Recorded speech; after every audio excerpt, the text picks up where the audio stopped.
One Piece Manga Chapter 1132, titled Adventure in Elbaph.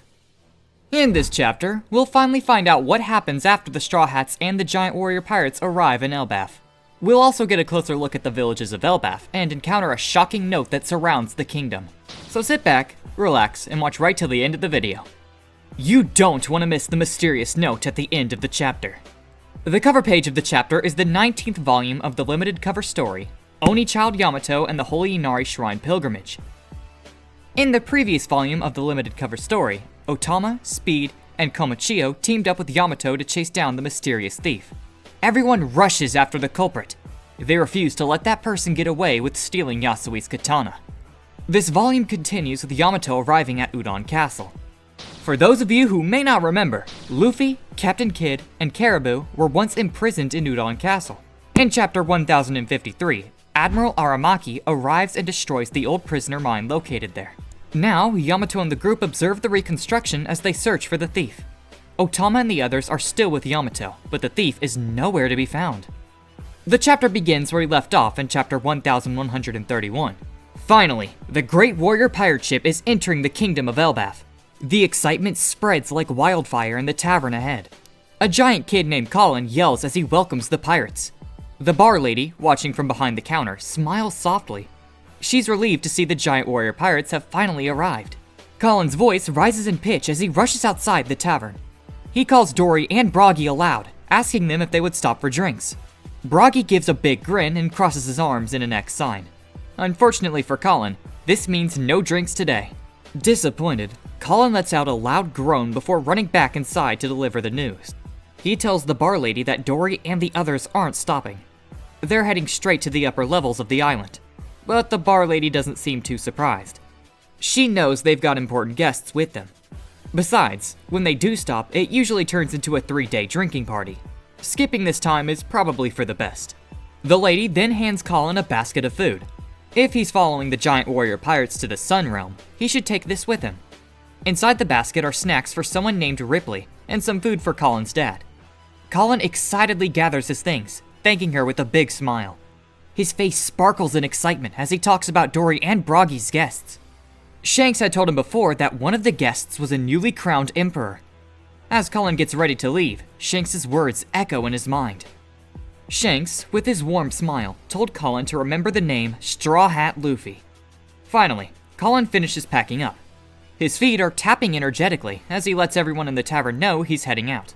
The bar lady also tells him to inform Dory and Broggy she'll come by later with some snacks. For those of you who might not remember, here's a bit of info about Collon. In chapter 1076, Collon is at the bar on Elbaph with Shanks and his crew. This is the same bar, and the female bartender was also there back then. Collon was upset when Shanks didn't want to bring him along on their journey. But he immediately got excited when Shanks, his crew, and Broggy and Dory were about to fight Captain Kidd. The scene shifts to Hadrian and Stanson's ship. The two broke into joyous smiles. After all, they've just spotted the great warrior pirate ship in the distance. Up ahead, a massive rainbow begins to form. For Hadrian and Stanson, this is perfect timing. They know someone aboard the giant warrior pirate ship can give them a lift. As the camera pulls back, the full view of the rainbow comes into sight. It stretches from the sea all the way to the enormous sword embedded in the island. Compared to this, even the giant warrior pirate ship looks small. The Straw Hats, along with Bonnie and Lilith, are stunned by the sight. The rainbow is so huge and beautiful. They can only wonder if it's raining on the other side. Brook is completely blown away. He's never been this close to a rainbow before. Robin and Frankie are left speechless, while Jinbei can't take his eyes off it. Although it feels mysterious, Lilith is grinning with satisfaction.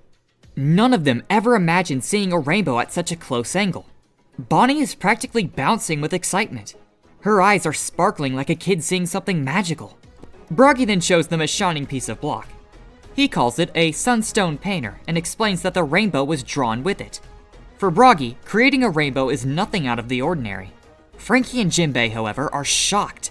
They never knew a tool like that even existed. If we go back to chapter 1131, Stanson is searching for sunstone painters to help carry the giant moose meat.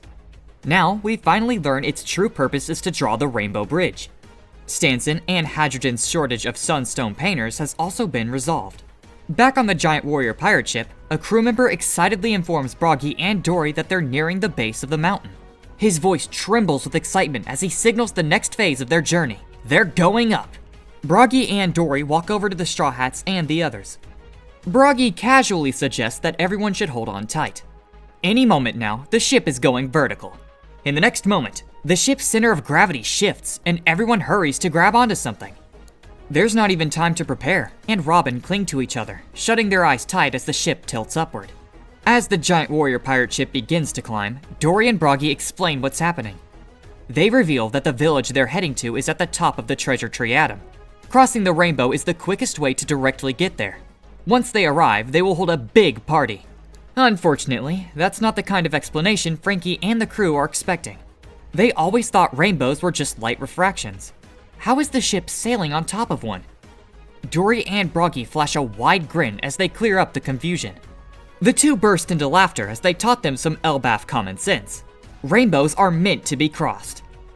In an epic double spread, the skies of Elbaph are unveiled. Giant birds soar through the air, passing by massive ships. The rainbow sparkles brilliantly as the giant warrior pirate ship sets sail right on it. Beside them is a smaller ship that Stanson and Hadrian are using. Broggy chuckles heartily. The wind is blowing in their favor, which makes it perfect for rainbow sailing. With no currents to slow them down, the ships glide smoothly. Frankie and Brooke are now loving the ride. Jinbei is just as thrilled. He knows how excited Luffy and the others will be when they hear about this. Meanwhile, a grin stretches across Robin and Bonnie's face. They are practically glowing as they watch the rainbow from the ship's deck. Bonnie can't stop smiling, calling it a seven-colored sea. She even loves the sparkling sound it makes, which Robin agrees is enchanting. She's amazed by the world's endless discoveries. In the background, Brooks being sake is playing. All the while, Hadrian and Stanson catch up with Broggy and Dory. They greet the captains warmly, asking if Luffy is with them. Broggy is both surprised and happy to see them. Frankie jumps in with his signature pose as he joins the reunion. After knowing what happened with Luffy and the others, Stanson and Hadrian smile confidently. They're sure Luffy is just running a little late. They proudly tell the others about the giant moose they caught earlier, which they're preparing for a feast to welcome Luffy and his crew. The mention of delicious food makes Dory and Broggy even hungrier. But because it's reserved for the Straw Hat Pirates, they have to settle for the leftovers. The scene shifts to the Long Rope Bridge, the patch connecting the realm of the dead and the realm of the sun. Gerd and Goldberg sprint as they chase Road, who's still trying to escape. Out of nowhere, Luffy pops up from the realm of the dead. His eyes are blazing in rage after seeing the Thousand Sunny. He immediately assumes the two giants have taken it. Luffy's sudden arrival grabs the giant's attention. Gerd and Goldberg are shocked but overjoyed to see him. Gerd is practically blushing as she gently picks Luffy up. She instantly recognizes him and is captivated by his cuteness. Gerd wastes no time bad-mouthing Road. She admits she likes humans, but not in a creepy way. She promises she will never cage Luffy like Road did. She just wants to be friends with him and his crew. Goldberg, however, thinks this isn't the time to make friends. Road is still on the run, and they can't let him get away. But Gerd can't stop looking at Luffy. She holds him close to her face, apologizing for what Road did. She knows Road forced the Straw Hats into trouble, and she feels embarrassed just knowing him. If she had the chance, Gerd would never associate herself with a freak like him. But Luffy is still unsure of what's going on. He asks if Road is the skull-masked guy who trapped them in the Lego Kingdom. Goldberg wonders what Luffy was doing in the realm of the dead. He saw him jump out from there a moment ago and wonders if he fell in by accident. Luffy's face goes pale as he suddenly remembers what happened. The scene shifts to a short flashback. Before Luffy leaves the realm of the dead, Loki speaks to him. He warns him to keep their meeting a secret and never to mention their deal. In the previous chapter, Loki proposes a deal with Luffy. If Luffy breaks his chains by dawn, Loki promises to wipe out any pirate crew Luffy wants gone. The conversation is cut short when Luffy asks about Shanks, and the scene shifts before we learn his answer. However, it's obvious that Luffy doesn't want to tell Gerd and Goldberg anything. The scene shifts back to the Long Rope Bridge. Luffy stutters, stammering as he tries to keep the secret. Goldberg and Gerd notice his nervous sweating but decide not to push further. They assume something bad must have happened and try to comfort him. The scene shifts to a dense forest in the Sun Realm. Amid the surrounding trees, Road's voice echoes. Now that he has caught up with the Straw Hat Pirates, he can finally retrieve them again.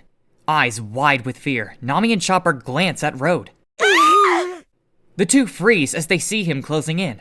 If Road catches them again, he'll make sure they're locked away for good. In the next moment, a massive tree crashes down on Road's head. He falls right into Zoro and Sanji's trap. Nami and Chopper stare in shock. Not even animals would fall for such simple bait. But Usopp is sweating buckets. He thinks Sanji and Zoro have gone too far with their plan. Sanji doesn't care. He urges the crew to check out the land of giants while Road lies on the ground. As the group starts moving, Gerd and Goldberg's voices boom from a distance. They've spotted the Straw Hats and the trapped Road. Hearing them, Road mistakenly thinks help has finally arrived. The next moment, Gerd and Goldberg strike Road with a synchronized attack. Gerd swings her axe while Goldberg smashes him with a spiked club. Road shrieks with all his might. He realizes too late that Gerd and Goldberg aren't his allies after all. Now, this attack reminds me of Dory and Broggy's combination attack, the Hakaku Sovereignty. Except this time, it's Gerd and Goldberg delivering the blow. Seeing Gerd, Sanji's eyes transform into giant throbbing hearts. Kachimasu! Nami-swan! After Gerd and Goldberg's attack, Usopp and Zoro no longer worry about getting punished too. Nami, on the other hand, notices someone familiar nearby. It's Luffy calling them from ahead. Luffy leaps off Gerd's shoulder and lands in front of the crew. The Straw Hats are thrilled to see him and even more excited to spot the Thousand Sunny nearby. Gerd leans down to introduce herself and Goldberg to the Straw Hats. She explains that they're part of Hadrian's new giant warrior pirates and will escort them to Elbaph's village. Hearing this, Sanji is over the moon. He threw his arms into the air, excited to travel with Gerd. He doesn't even mind seeing her ugly side. Zoro, on the other hand, complains about everything they've been through. But Luffy can't contain his excitement. He urges Usopp to hurry up, saying the village is just ahead. Usopp and Chopper shout in excitement. They're ready to see the village for themselves. As they rush forward, Gerd shouts directions. She tells them to go straight through the forest and ride the clouds to reach the village. She then lifts Nami, Zoro, and Sanji onto her chest and carries them toward the village. Finally, Luffy finally reaches the island clouds. Trusting Gerd's words, he unhesitantly leaps forward. His face lights up with a big smile as he takes in the breathtaking view. The scene shifts to the giant warrior pirate ship. They are also getting closer to the village of Elbaph. Broggy explains that Elbaph is divided into 3 levels.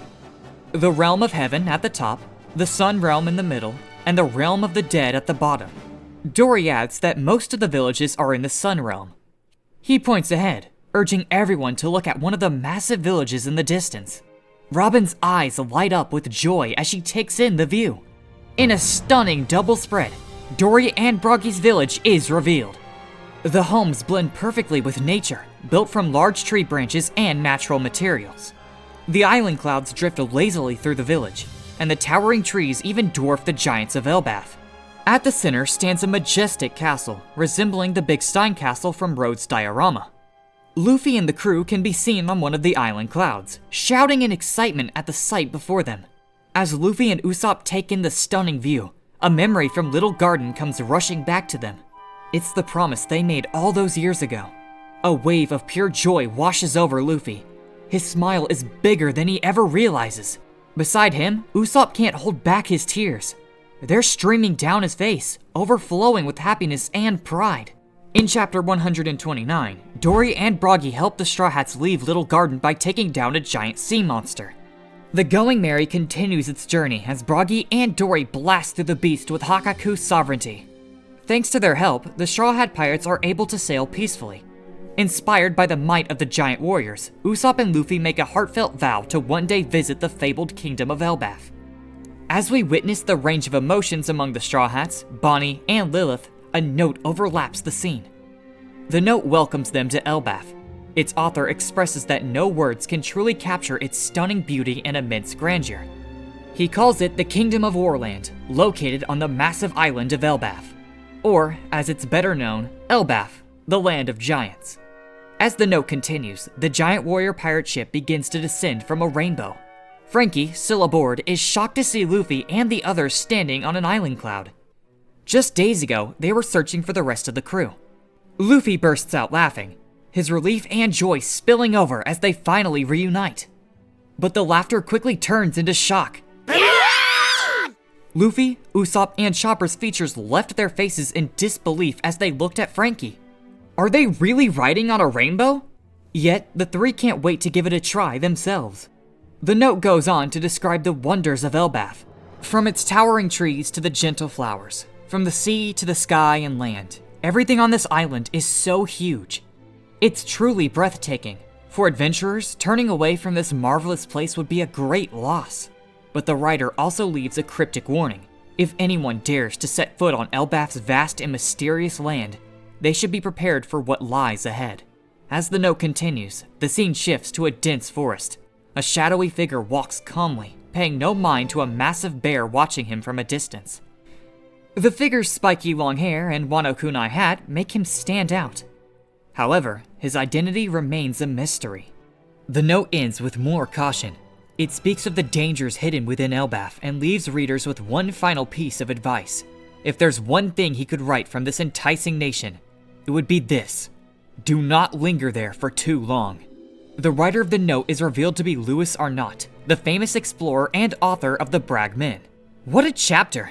For those of you who may not know, Bragmen is a collection of journals from explorers of long ago. This book is described as a fictional romance, and it is filled with stories about the Grand Line. But, due to the fantastical nature of these tales, some people consider the author, like Louis Arnott, liars. On the cover page of chapter 361, someone with the exact same hat as the shadowy figure is drinking with Cronus. Could this person actually be Shiki, or is it just someone else showing up on Elbaph?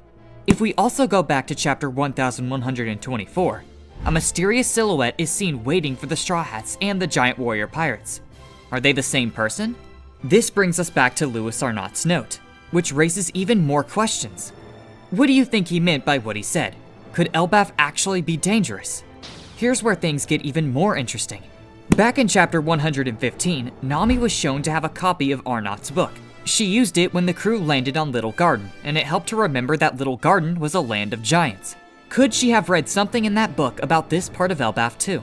There's so much to talk about and discuss, so let's continue this in the comment section down below. As always, press like if you enjoyed the video. And if you don't want to miss out on future One Piece chapters like this one, definitely subscribe and hit that bell icon. If you missed any old chapters, click here to catch up right after this video. There won't be a break next week, so I'll see you soon. Till then, thank you for watching the video, and have a great day, Nakama.